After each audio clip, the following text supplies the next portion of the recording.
just kickstart. So I'll, as we said, it'll be good if everyone can mute their microphone. So we'll just sort of reduce any static in between. So I'll start with, thank you for the invitation to actually be part of this discussion as well today. So I do appreciate the opportunity and meet, it's a massive number. So definitely, a huge number of participants. So thank you so much. So a little bit about myself to start with. I'll introduce myself to start with. So I did my studies in GRD in Coimbatore, and then been sort of migrated to Australia probably now 12 years now. And if you can see my screen, that's my family. So it's been an interesting journey. So I finished my studies and then did some work in Coimbatore. Then I went to Kerala, did some work there. Then I moved to Bangalore, did some work there. Then ended up in Chennai doing some work. Then finished off in Chennai, come back to came over to Australia doing some clinical work to start with. And over the years, sort of moved into clinical management role, and then slowly I'm sort of got into a bit more senior management role. So for the last few years, been working in health and also mental health, primary care, community health. So I've been doing a few different jobs as well. So when I got this opportunity, it's a very timely sort of a session, purely to do with the relevance of the topic. So what I thought about kickstarting, can you still hear me okay and see the screen and everything?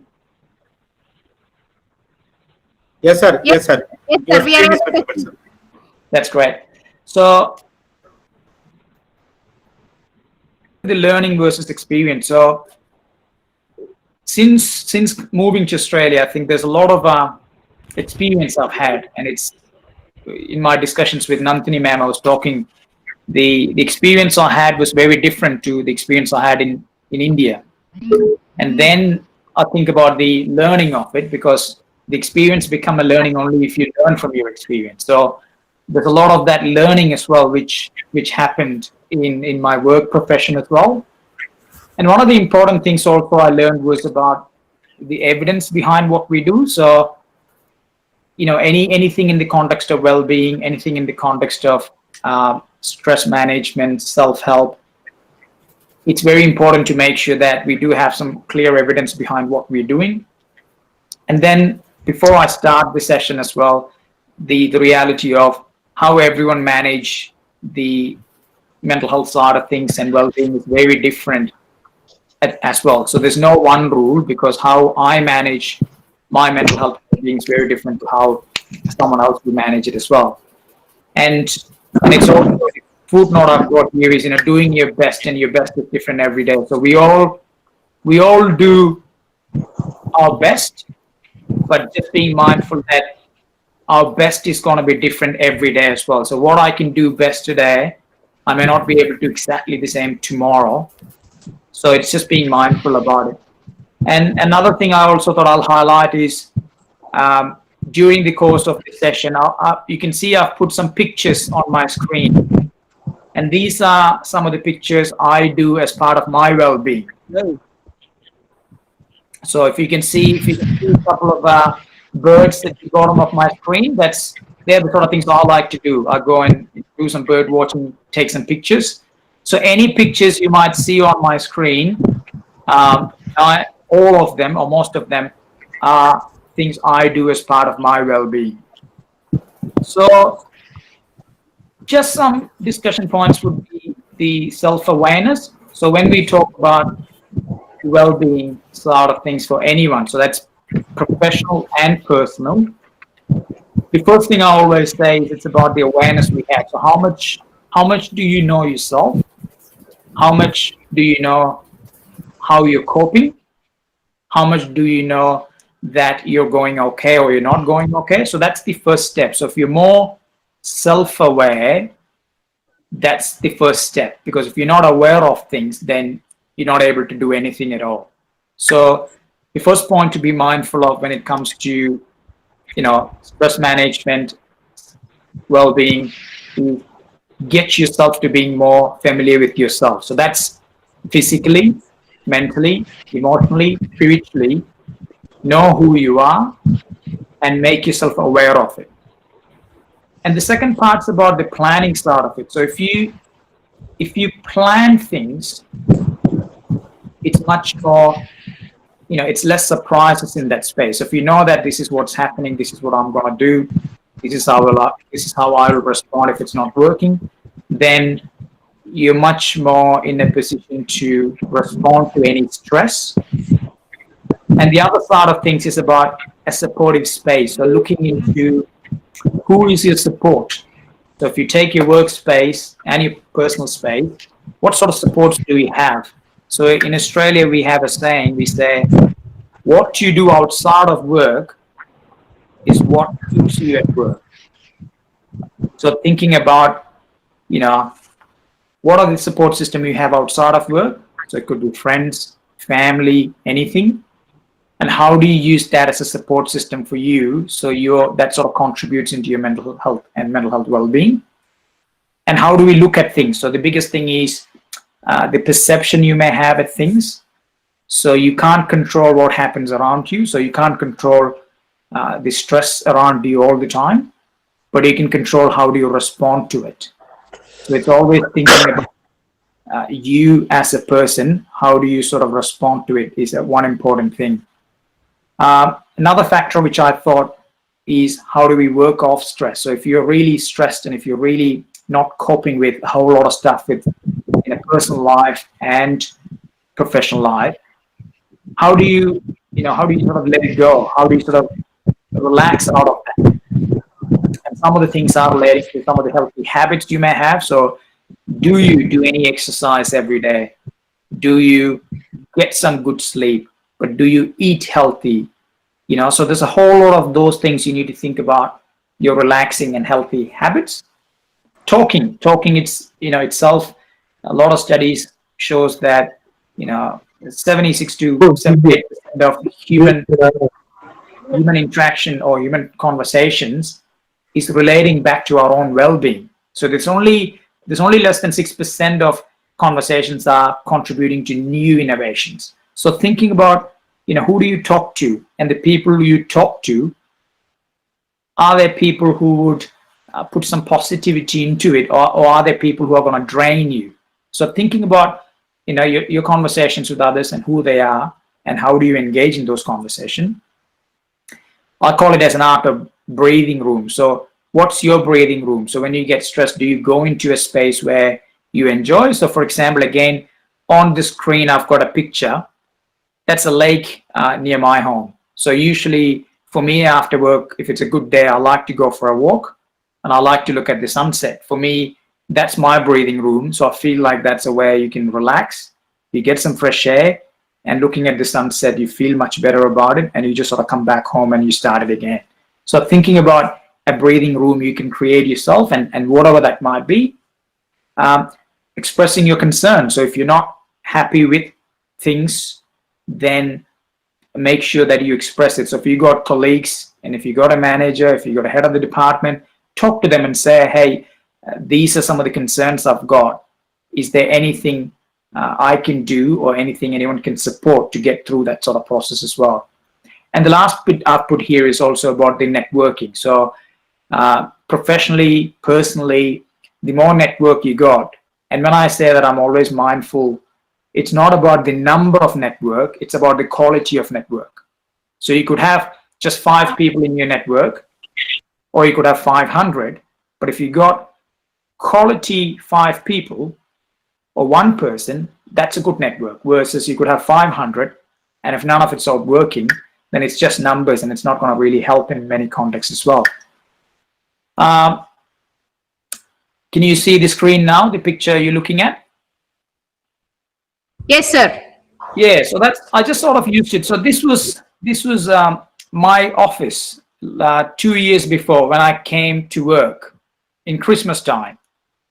So my colleagues gave me a surprise for Christmas. So this is how they gifted me, because they just decorated my whole office, including you can look at my table. My whole table is wrapped up. My whole chair is wrapped up. Everything is done up by my colleagues. So sometimes at work, you need to think about, how do you create a bit of fun? Is it always work? And if it's always work, how do you take a break from it?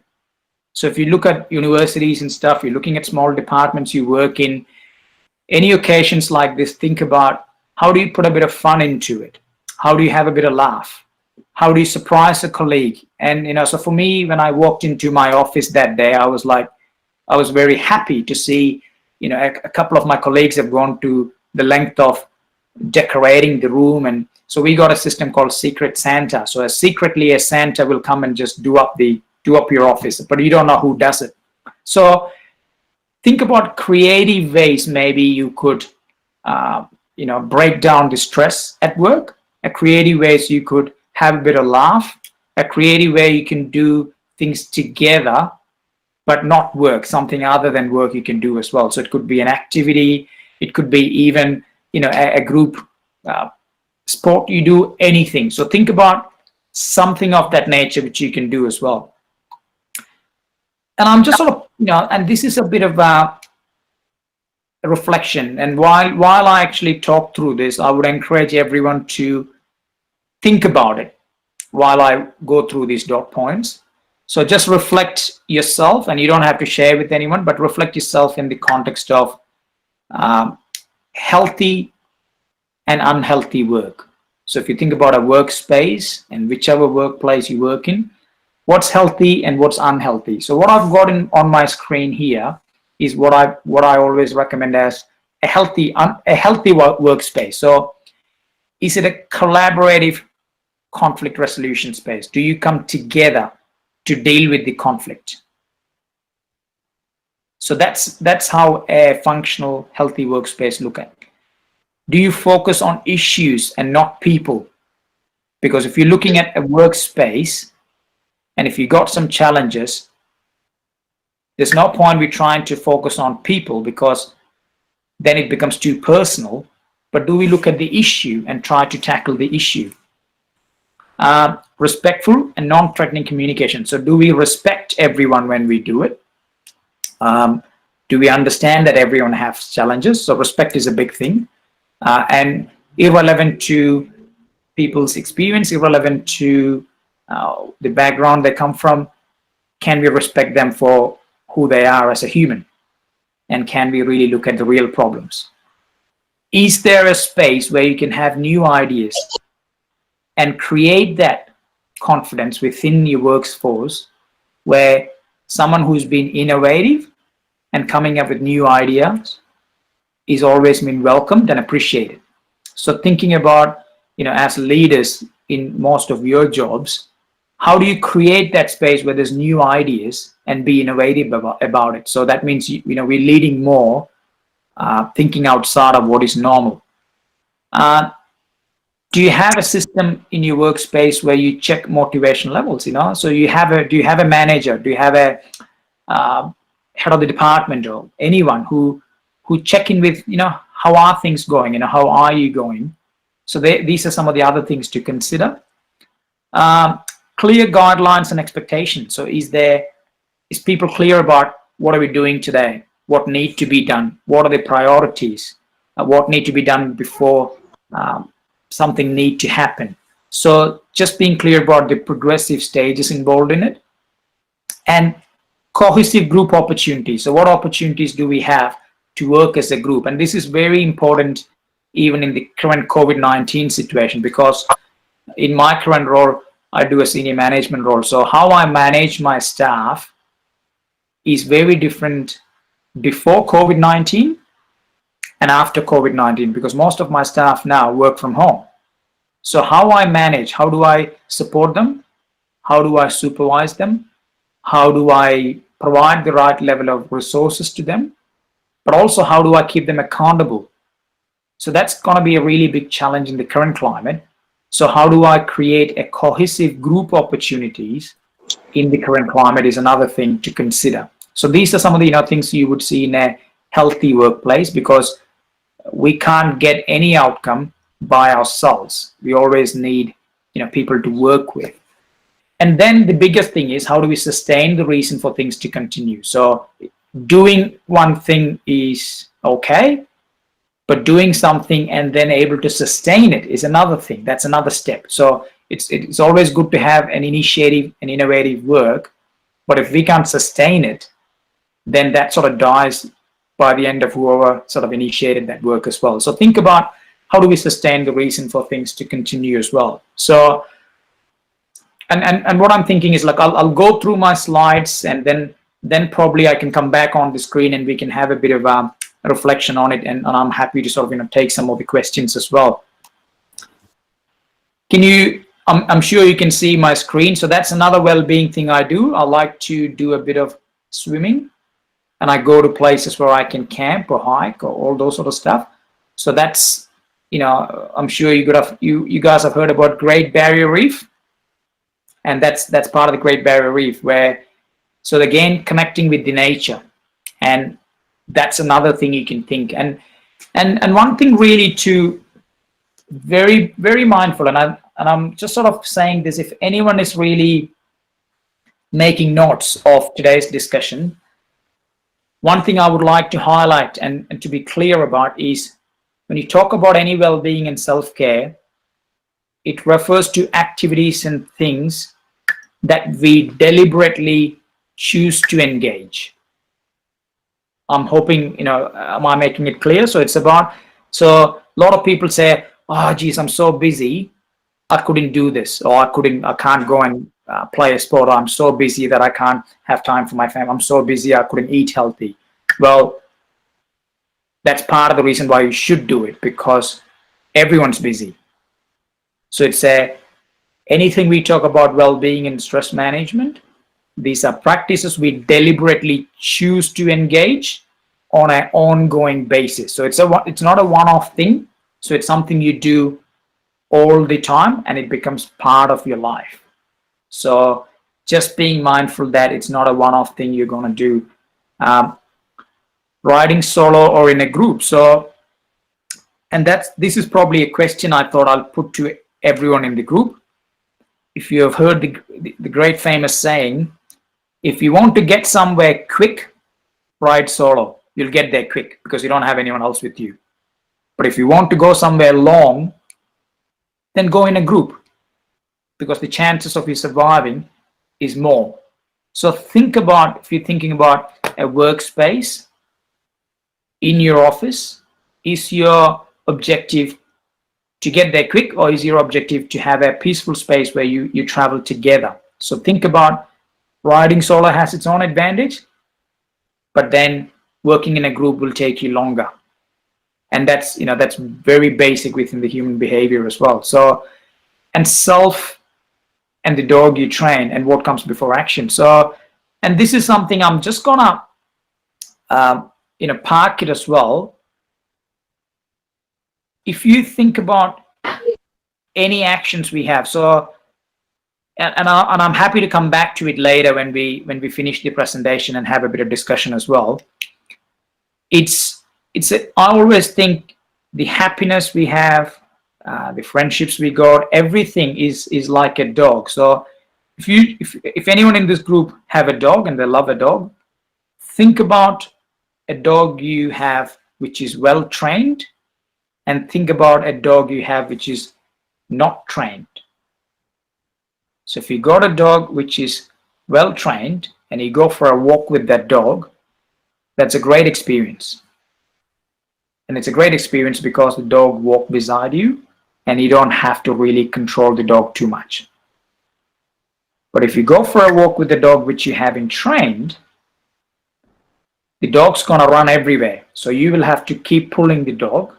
And by the time you get home, you'll be tired, you'll be angry and frustrated. So the issue here is, how much time do you want to put into your life to train the dog? If you don't want to put any time into training the dog, well, then you're going to be stressed all the time. So I would ask you to replace that dog to your thoughts in your life. So any thoughts you have in your life, you're the one who have to put time and effort into it. So if you're not willing to put time and effort into your own thoughts, well, that's only going to stress you. So, and the reality is, anyone who think good, do good. Anyone who think bad, do bad. And I've never met anyone who think bad and do good. So think about your thinking and your reflections as a dog, which you need to train a lot. So the training part's going to be really hard, but once when you train it, your thoughts are not going to take you to places where you don't want to go. So then it becomes a pleasant, good experience. So that's why I just put that reflection here. Always think about how do you direct your thoughts into a positive space, which engages with people. So that makes things a bit more easy for everyone. Again, what I just said before is well-being. When we talk about well-being, it's a way of improving our lives. So it's not just being happy. So you can be happy if you take drugs. You can be happy if you get drunk. But that's not sustainable. That's not long-term. And there's a different aspect. So for some people, it's meaningful relationship. If you got a good meaningful relationship. Excuse me, sir. Sorry for the disturbance. Yeah, go ahead. Actually, some other participant clicked the present now charges. Would you come back your PPT, sir? I think your PPT is not visible. Oh, it's not? Yes, sir. So do I undo it and come back? Is that what you're saying? Yeah, no, sir. No, sir. Your PPT is that you go to that present now button again. Yep. You can take the present and charges. Already one of the participants clicked the present now. That's why your PPT is not visible. Okay, let me just have a look now. Yes, sir.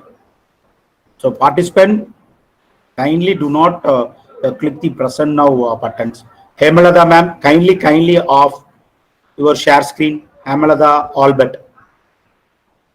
Sample request to Hemalata Albert ma'am. So let me have a look. Hemalata Albert ma'am.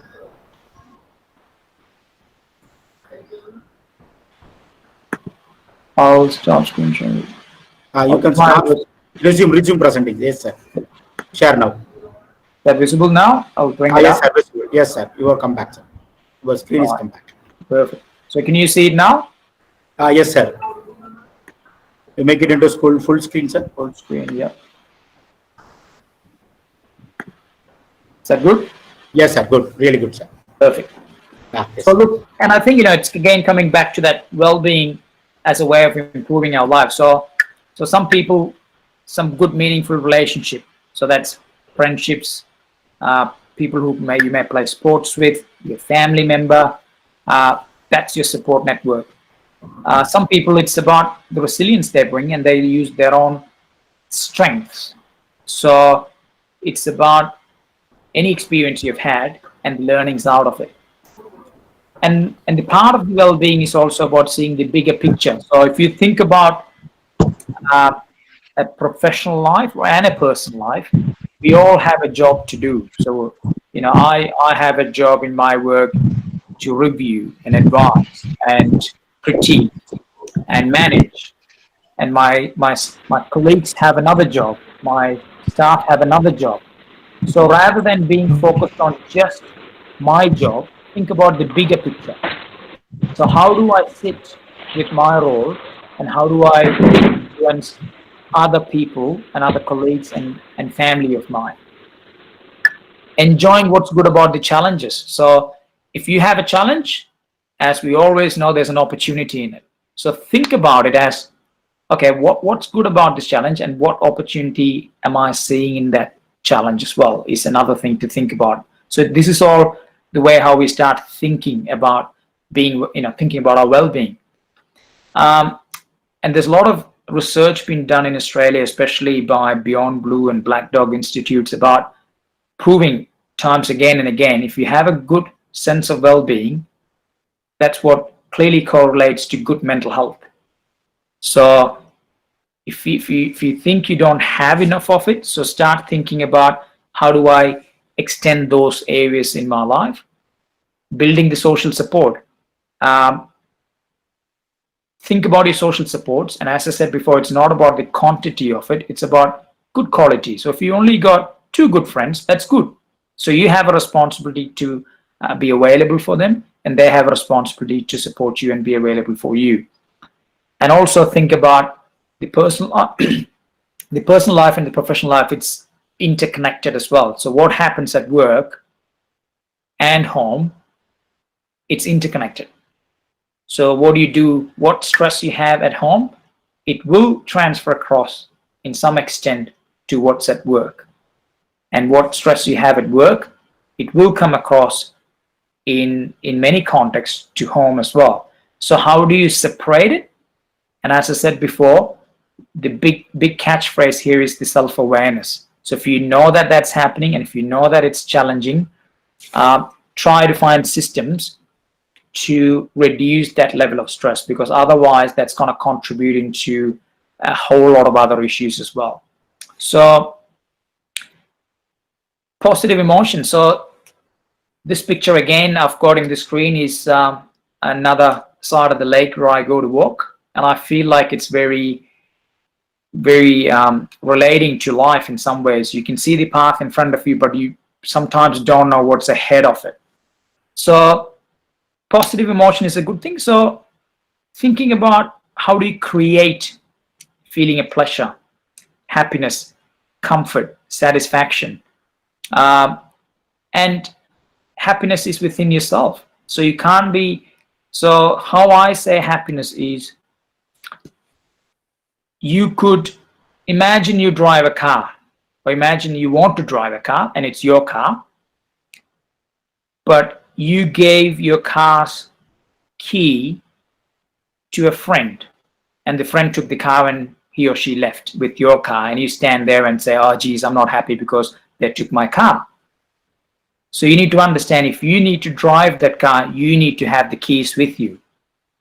So it's the same with happiness. If you need to be happy, well, you drive it. You're the one who is dictating it, and you're the one who controls it.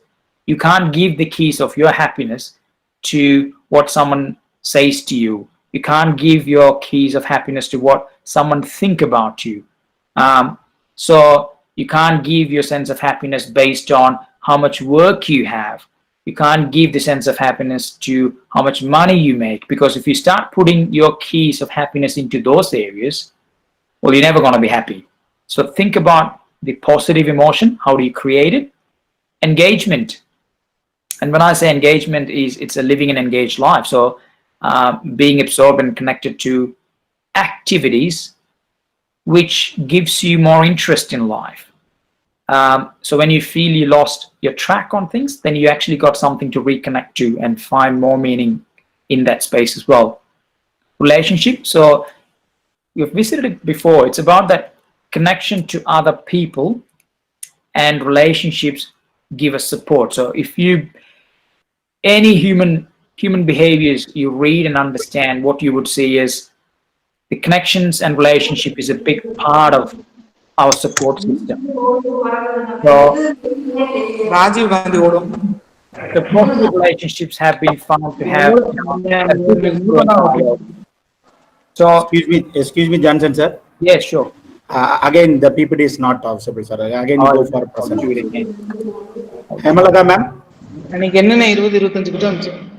Hemalata ma'am. Hemalata. Hello. A request to the participants, kindly don't click the present button, because we are always disturbing the guest speaker. Kindly cooperate with us.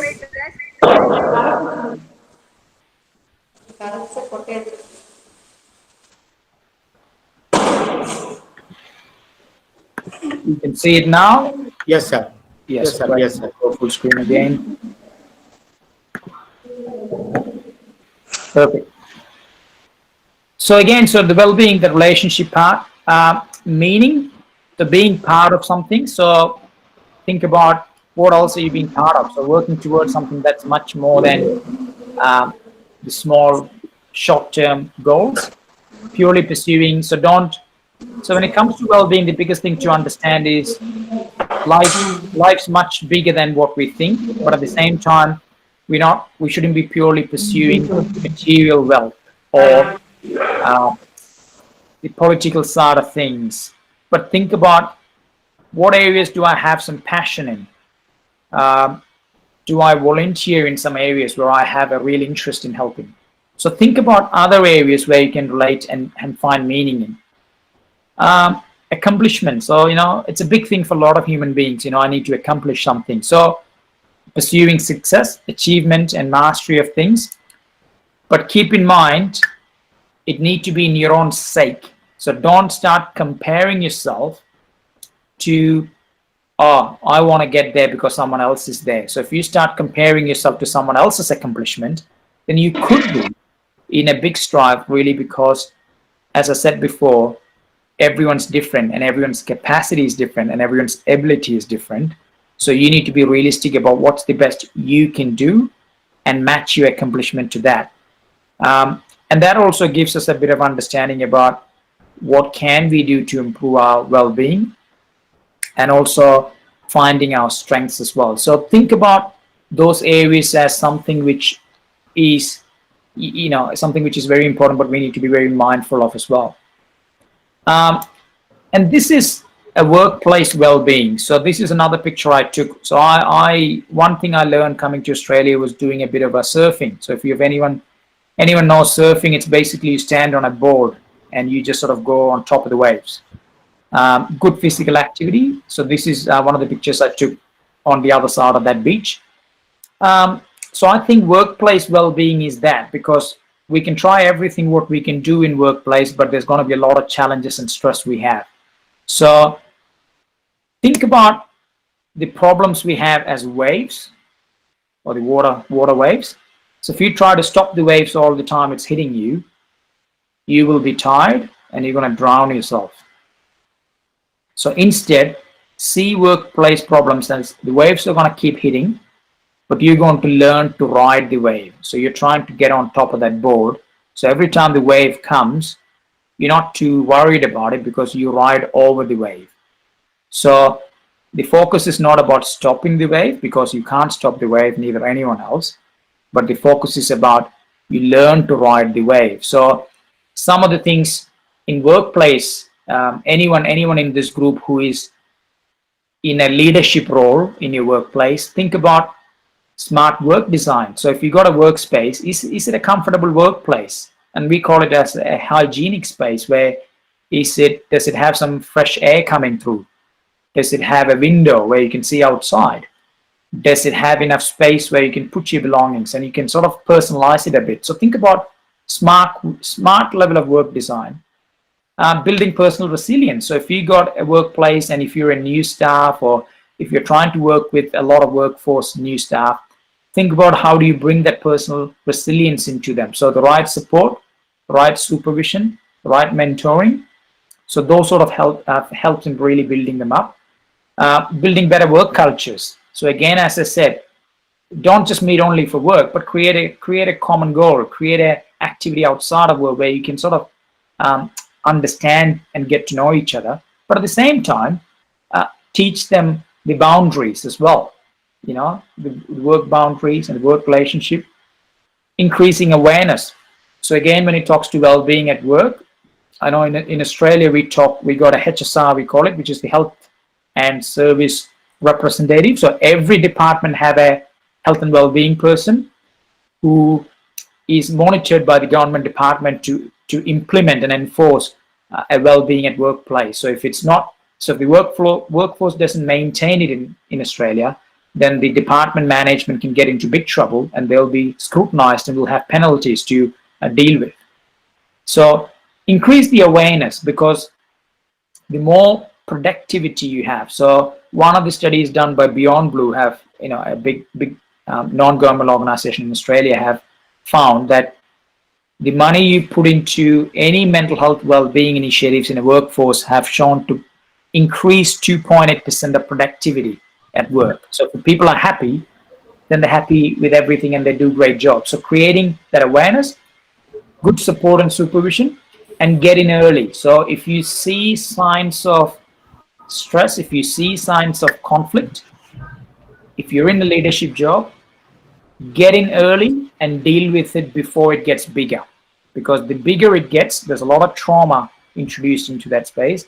There's a lot of uneasiness, and there's a lot of grief people have to go through. So if you see signs of any challenges, Johnson, sir. yes, Sir, again the same issue.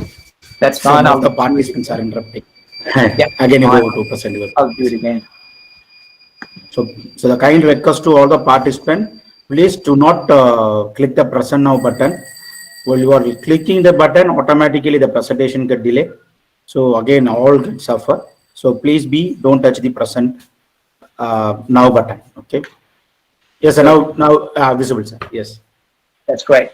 So that's one thing, and for all of us as well, just think about seeking help. So if you feel like you're struggling, then talk to a colleague, talk to someone you trust, talk to a friend. So don't bottle up things too much, because that's also another issue as well. And look, Kanan sir, I was wondering, the video I sent you. Yes, sir. I might just ask you to play that video now. Okay. I'll get out of my sharing, so you might be able to play it. Yes, sir. I'll come out of stop presenting. And if you could play that, and this is, I would ask everyone to take, a few minutes to see the video. This is about, one of the biggest thing I learned in social work was the empathy, and it's hard to explain empathy. But this video will talk about how you can be mindful about people we work with, people who treat, people who we deal with as clients. So have a look at this video, which might give you a bit of insight into how and what empathy means. So it's a short 5 minutes video. Everyone can sort of mute their microphone and just take a few minutes to watch the video. Condenser is going to present, that'll be great, and then we'll come back to it. Over to you, Condenser. Yes, sir. Yes, sir.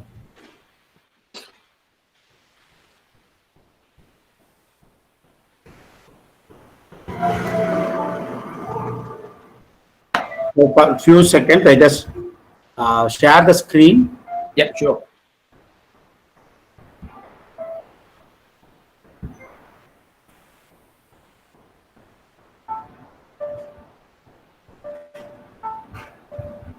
So now it's visible, sir? No, not yet. Now, sir? No. Okay. But yep, I think it's coming. It's slowly coming. It's a little bit of delay, but it's working now. If you just want to make it full screen, and now it's visible, sir? yes, it is. Yes, sir. Just now I'm going to play this. Yeah, sure.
Thank you, Ganan sir. That's great. Thank you.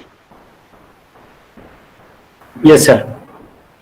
So now you can take the charge of presentation. Yep. I'll just redo it from again. Okay.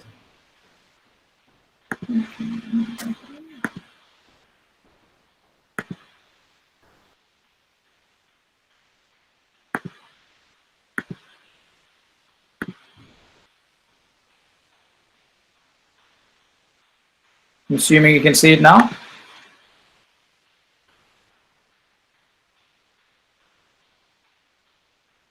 Can you see my screen now?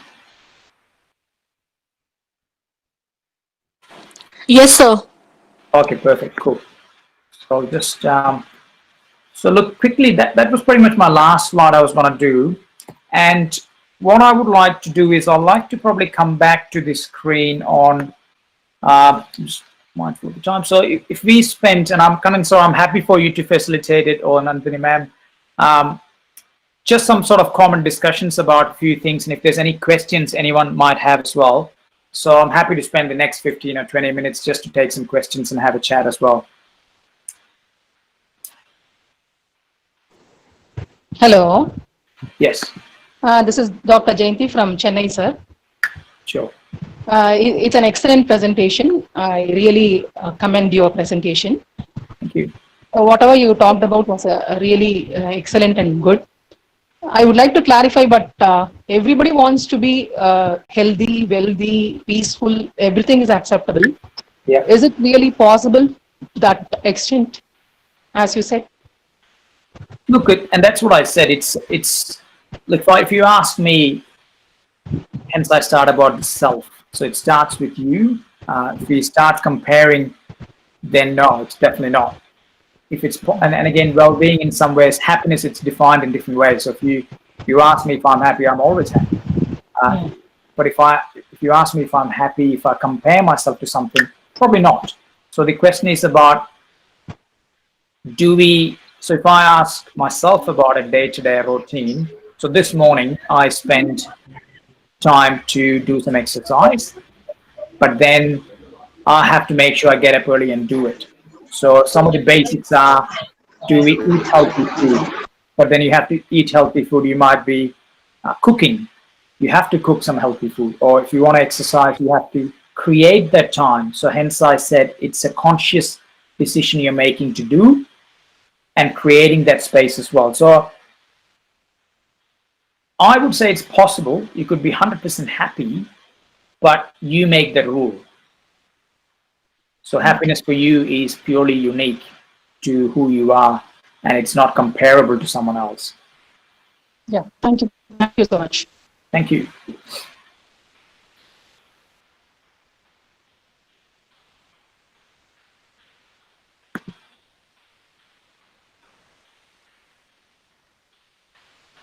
Is there any other questions or anything? Any other questions? Yeah, Pranita Malhotra, you can ask your question. Yes, Pranita Malhotra.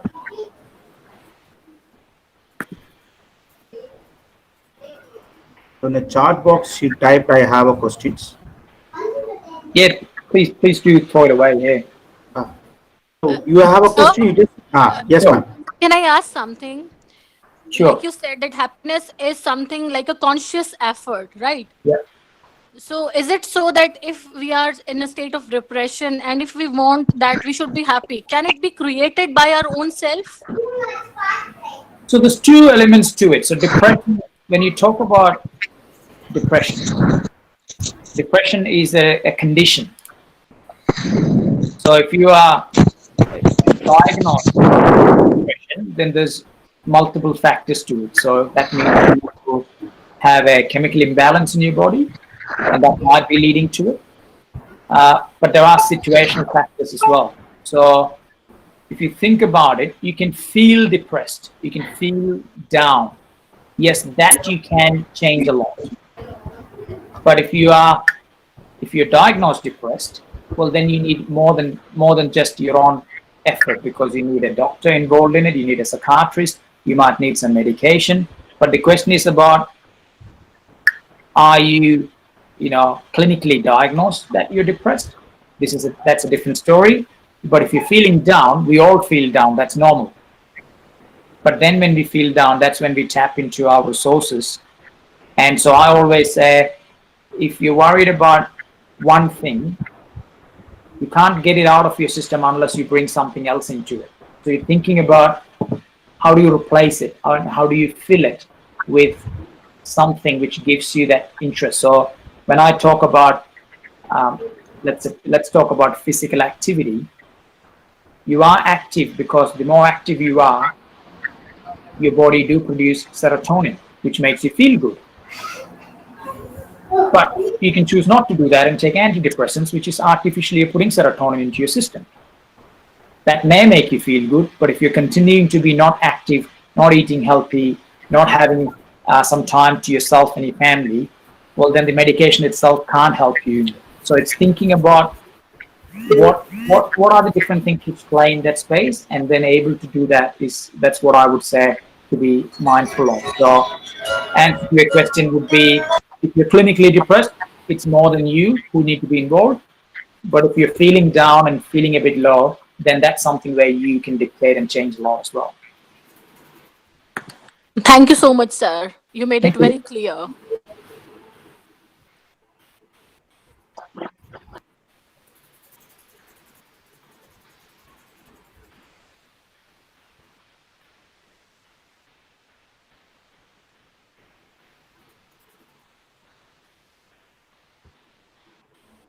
And feel free to throw any questions. So I'm happy if anyone want to just jump in, introduce yourself, and ask the question as well. Sir, I have a question. Sure. Sir, it was really wonderful. Even the video was really heart touching.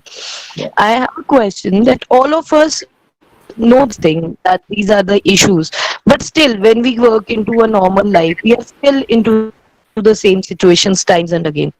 I mean, my question is how we can have a control on it practically. How we should control ourselves. We all know this theoretically. We all know this that this is required. Yeah. So effect comes even when we are into teaching field. I mean, somewhere we transfer such things among our student community also, and somewhere. So I just need a simple answer. How can I control on myself? I am talking about myself right now. Yeah. So look, one thing, the one word for me would be to have a systemic approach in your life. So that means more discipline and more systems of life, in a way that it goes back to that story I said before about training a dog. If anyone got a dog at home, if you try to train it, it's not going to listen to you in the first time. You have to keep trying, and keep trying. And that's when it becomes part of a normal life. So it's the same with our thoughts. So if you're familiar with the cognitive based interventions, it talks about thoughts. So what we think has a direct relationship to our feelings. Okay. So what we think makes us feel what we feel, and what we feel is what we show outside. Yes, sir. So what we can change before even we change how we feel or what we do is we start changing the way how we think. So for me, thinking is that dog. Our thoughts are going to take us to a space of worrying, but you are the one who need to pull the leash and say, no, I'm not going to worry. But I would say sometimes you do worry, but then limit it. So if you worry about, let's say, finance 8 hours a day, well, you're stressed 8 hours a day. But if you worry about it for, let's say you worry about it, but you pull the leash and you say, okay, I'm only going to worry about it for 20 minutes today, and that's it. I'm not going to worry, but I'm not going to worry all day about it. Okay. So you're putting some systems where you're still letting it be, but you're starting to pull the leash. So over time, you'll find that I don't even know I'm worrying about, because you're like, I've got better things to do. Okay. So it's thinking about that analogy of a dog. So if you're training a dog, don't expect any outcome on day 1, day 2, day 3. It takes months before the dog starts responding to you. Yes, sir. So it's the same deal. If your thoughts want to align to where you want to, so the thoughts, if you don't train it, is going to take you to places where you don't want to go. That's when you lose your sleep. That's when you get stressed. That's when you everything physically that gets uncomfortable. That's when you feel low about things as well. So think about it as every time that happens, what can I do to pull that leash? Which is, do I talk to a friend, or do I go for a walk, or do I cook a nice healthy food? So you start replacing that with something else. Okay, thank you, sir. Thank you so much. Thank you. Thank you, ma'am. Sir, few questions in chat box. Can I read it, sir? Sure, please go for it. Thank you, sir. Thank you, sir. The one questions from Jayanti Lakshmana Swami. We can't be happy all the time. You can't be happy all the time. Sometimes happy, sometimes sulky. Or sulky is it's okay. Is that okay? 100%. That's being human. So I would say you would have both emotions. So you know, there's no happiness without sadness. That's it. So it's a contrast of the other. So it's the same as, you know, when we talk about there's no darkness without light, and there's no light without darkness. So it goes hand in hand. So 100%. And another question from Anita Selvaraj. Sometimes in workplace we are pressured to do things which we are not comfortable with. Yeah. How can we make ourselves happy during those times? Yeah. And that's one thing which I did mention about workplace, about not intimidating, but constructive, open communication. So you might actually have a discussion about saying, and the word I use is being assertive, not aggressive, assertive. So assertive is about, if I have to say no, I'll say no. But what I would say is, if someone asks me, can you do it? I'm like, I don't want to do it. What I'll say is, oh, I would love to look into it, but not now. Or I'm not prepared to look into it at this point. Can I come back to it? So what you're trying to do is you're trying to say that I don't want to do it, but you're opening a space to talk about it if that person still wants you to do it. So it's thinking about being assertive, and then as I said, it needs to be focused on the problem, not the person. So if someone's asking you to do something, your issue is not with them. Your issue is about the problem, what they're asking you to do. So try to focus it onto the issue, not the person, because as soon as we focus on the person, then it becomes very personal about it. I hope that Anita Selvaraj, ma'am, you got the answers. And another question from Babu Pushparaj. What is the difference between well-being and happiness? Yeah, the answer is it feeds into each other. Well-being is a bigger picture. So it's physical, mental, spiritual, psychological, all these factors play into being, your well-being. Happiness is a state of feeling. I feel happy. So happiness is I feel sad. I feel angry. I feel frustrated. So the happiness is a state of feeling, and well-being is a bigger picture of, as I said, spirituality, psychological aspects, physical, everything. So your well-being can be compromised if you even lose one thing or the other. And another question from Ramaraju Sabhabati. Can we really motivate someone? One of the theory says nobody can motivate another individual, but we can motivate ourselves. Is it true? Look, you can definitely motivate yourself. That I agree to that. And in my line of work, I would say you can motivate others. And the best thing, I can go into it in details, but what I would say is you can find a lot of resources and research into something called motivational interviewing, if anyone have read into the research behind it. So that's one thing we use in Australia a lot when it comes to working with people with drug and alcohol issues who struggle to find motivation and lose that motivation. So a lot of our clinical work is about motivating someone else. So it is possible, but not always. But and it also depends on the developmental stage of the person. So if it's an early developmental phase, there's more chances you can actually engage with them. So it's possible. And any other questions? Participant, you have any questions? We have a lot of positive feedbacks from the participant in chat box. And one question from Regina Bono. Many a time people like to escape from everything and run away to some unknown place. Could you tell it is normal or problematic? Look, I would say it's a sense of, I'm assuming to the person who asked this question, you would have heard the word, there's a word called burnout. You burn yourself out because of, if you're feeling that way, that's because it got to a threshold where you're done with it, you just don't want to deal with it. But also be mindful, you can only run from one to another, and there's going to be another issue there. So if you start running, you'll be running forever. So it's a normal feeling. I wouldn't expect that person to fight it, but instead think about, as I said, think about what's contributing to it. Talk to your colleague, talk to your manager, talk to a friend, understand the issue, and see if you can address the issue and find a solution for it. So some of the work I do in departments here is conflict resolution. So how do you manage conflict? And one of the things I talk about is conflict competent. So conflict is 100% okay, but you need to be competent in managing that conflict.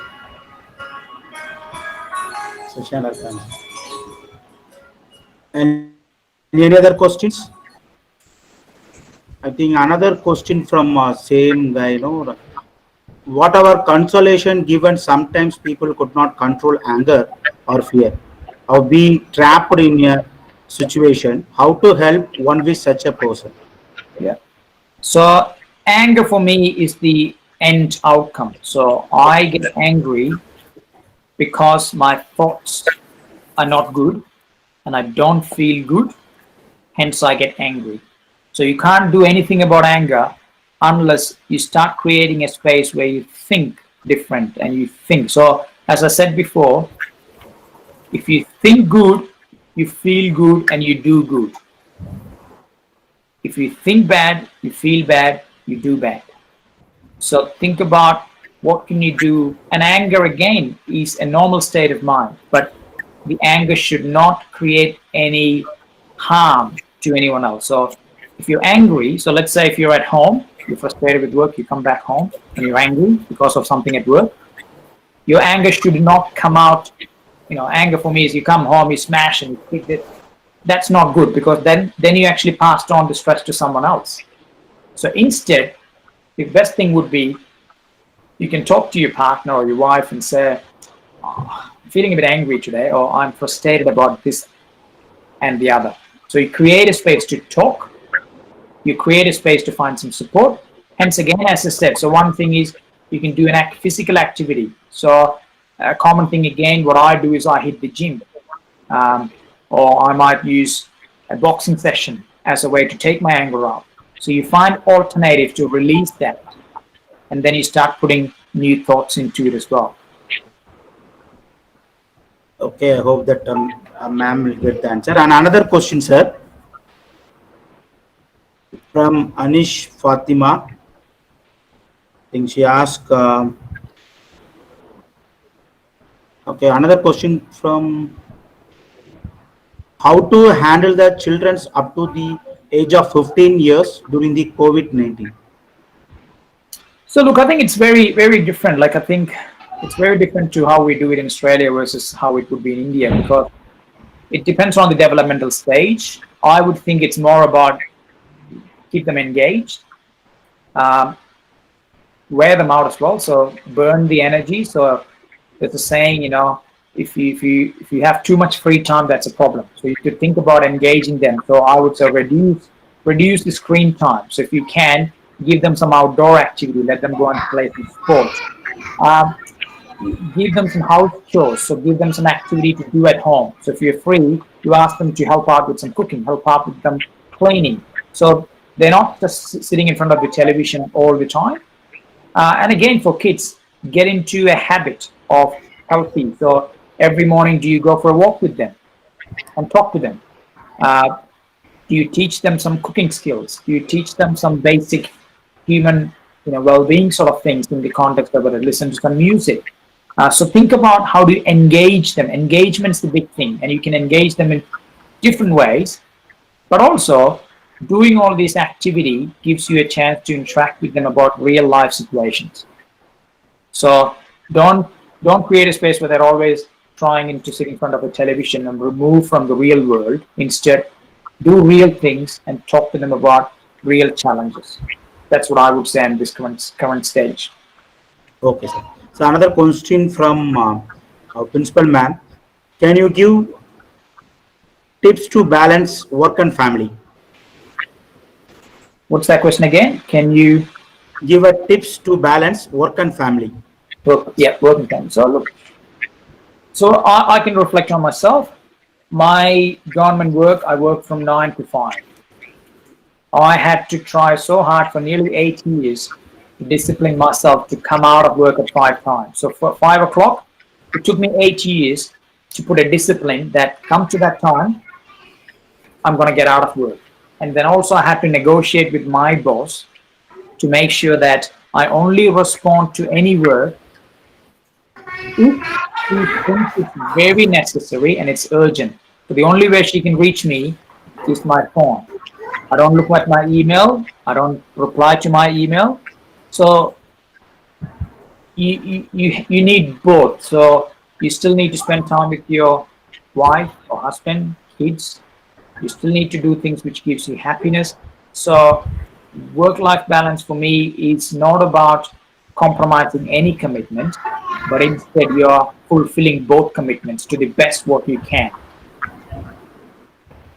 And another question, I think the question has same with the Danish Fatima ma'am. Let me know the relationship between the workplace well-being and work-life balance. I hope that you answered as well. Yeah. And I think the difference there is, if you look at workplace well-being, you are one person, but then you also have a department who also have to play into that space. So it's a combination of you and your department or staff who's managing it. If you look into work-life balance, it's something you create with your family and your friends. And I always keep saying, you can choose your friends, but you don't choose your family. Your family is you're born with. So, so you can choose your friends and you can see who you're with. But as a family, you can't just chuck them and find another family. So you need to work with it. So another question from Swama. Many a time teachers get too close to their students. How far it is effective? And does it lead to any problems towards professional life in personal life? Look, if you ask me from my perspective where I work now, yes, it does. So you need to have some boundaries. So a professional boundary is very important. So again, if the teacher, so if I look at my experience with my teachers and professors, there's a respect there. So the relationship has always been there, being a good mentor. They taught me things. They guided me. That's good and healthy. And there's always things you can learn from it. So it's about creating a space where you still have boundaries. You put that respect context into it. Then it's healthy. But if it's too personal, so I have a rule I say now in my work. I don't have any of my staff or my colleagues on my Facebook unless I leave that department. That's my rule. So you can think about how do you set that rule. So if I actually add a colleague of mine on my Facebook or my manager, that's only if I left that department. That's my rule. So you create your own rules in the context of what works for you. And another question from Anupan. Why senior professor blaming others? Example, if she or he gave works to junior, if the junior didn't complete his or her work, how the seniors, all the juniors, how should handle this? Yeah. Like that question. So look, I think it's a very vague question because for me, I need to know the full picture of it. Look, it comes to the departmental structure and the departmental guidelines, what's there. So I'm only very limited to comment on it because I need to know the bigger picture. So that could be something I can look into in a later time. Any other question? Okay, that small information announcement to all the participants. Sir, So kindly, yes, sir. So, hi, sir. Hi, Yes, Ben. sir. Hello. Yeah, you can proceed your questions. So actually, I'm pursuing my MCom in HKS College. So I teach myself as a personal, and I need to learn a lot. So how to balance both things, teaching students up to degree students, and how to cope up with my studies. It's like getting a heat debate between everything. Need to balance both things. Yeah. So look, it's hard, it's challenging. So the one thing, if you can see me on the screen, I use an example like this. If it's a bottle of water I've got, because you would have a lot of strain from your own commitments you got with your studies, and you've got a lot of commitments in your commitment to the work. The best thing you can do is don't hold on to it all the time. Instead, learn to put it down. Because if I hold on to it, so if I hold on for 5 minutes, it's okay. If I hold on it for 10 minutes, it gets heavy. If I hold on it for 2 hours, that gets heavier. So the best thing you can do when you feel like you're a bit stressed and it's getting too much, put everything down, go and do something you enjoy. Yes, sir. Doing that, you will be able to deal with it as an ongoing basis, and your stress levels will stay low. But if you don't do it, trying to balance both will weigh you down. So think about it as pick it up, but then put it down as much as you can. When it comes to a stressful situation, go do things you like and come back to it. Okay, sir. Thank you so much. Thank you. Thanks, sir. Thanks, sir. Any other questions? So participant, while you're receiving the certificates in a mail, we also mentioned our upcoming program link. So kindly register the programs. I think coming Saturday we have another hands-on sessions regarding reference writing. So please, all the participants, give our continuous cooperations. And now I hand over the session to our head of the department, Dr. S. Shanti ma'am, to deliver the formal vote of thanks. Thank you. Kannan sir, am I audible? Yes, ma'am. Audible, ma'am. Audible. Good afternoon, all. Ma'am, your voice is breaking, ma'am. Better you can turn off your video and then speak, ma'am. Okay, sir. Okay. Good afternoon, all. It's okay? Yes, ma'am. Audible, clear. Yes, yes. Yes, John sir, it was a wonderful session today. We got a quality information and a good explanation you gave for all the questions today, which was raised by the participants. Thank you so much. And also you showed the real-time example, what you had in your workplace and all. It was awesome, good. And we are blessed to have you today. And it's all, the technological advancement has made us to connect with you all from long way. And thank you so much, sir. We wholeheartedly thank you from our Nehure Institute of Management Studies and Nehure Group of Institutions. And it is also a honor today, our CEO and Secretary, sir, Dr. P. Krishna Kumar, Nehure Group of Institution, today joined our session. It is also a honor to our program. And I thank our CEO, sir, also. And also I thank our principal ma'am and faculty members and all over the participants from the country who have participating continuously for our program. Thank you all. And thank you all the students also. Many of the students joined today. And I thank all the students also. Thank you one and all. Thank you, sir. Thank you for the opportunity, and definitely we'll keep in touch. And yeah, great to be part of this good discussion as well. So thank you again. Thank you, sir. Johnson, thank you, sir. Principal, ma'am. Johnson, sir. Thanks, ma'am. Yes, Can you ma'am. hear me? Yes. I am blessed today. I am really blessed today. So happy to see you delivering a beautiful session. Nearly 1.5 hours you spoke non-stop, and your clarification was really, really awesome. You were very patient in explaining the concepts. I'm really very happy and proud of you, my child. You made my day. No, thank you, ma'am. And it's a privilege to be invited to be part of it. So thanks for the opportunity again, and I'm sure we'll keep in touch. Yeah, some of the participants have requested your contact. Shall I give them? Yeah, that's fine. Look, if you can share the information on the slide, and I'll put it on the chat group as well. They can, I might take my time to get back, but definitely more than happy for them to reach out to me. Okay, okay. I'll send your email ID to them. Yes, please. Thank you. Okay, okay, ma. Okay. Thank you so much. God bless you, dear. Thanks, ma'am. Thank you so much. Yeah, yeah. Thank you, sir. Okay. Bye. Thank you, Johnson, sir. Thank Thank you you, all. Johnson. Mathew. Kanan sir, Yes, ma'am. is it okay? Shall we wind up? Yes, ma'am. Yes, ma'am. Yes, ma'am. Thank you all participants for your cooperation support. Thank you, sir. And, Thank you so much, sir. coming Saturday also we have another sessions from Pondicherry University. Participants, do you have anything to tell? Madam, could you please share the another program which is coming on Saturday via WhatsApp group, ma'am? Yes, sir. Madam, can we have a Yes, mail yes, ID? ma'am. Your the mail ID will definitely share in the Telegram groups. And the next program also, next program registration links we also place in the Telegram groups. Okay, okay. Thank you, thank you. When you submit No your issue. feedback, I think you get the link for the next program.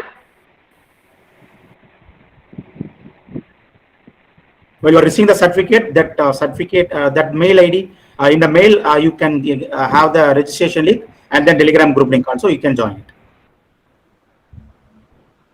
Participants, do you have any other feedbacks to be given to us?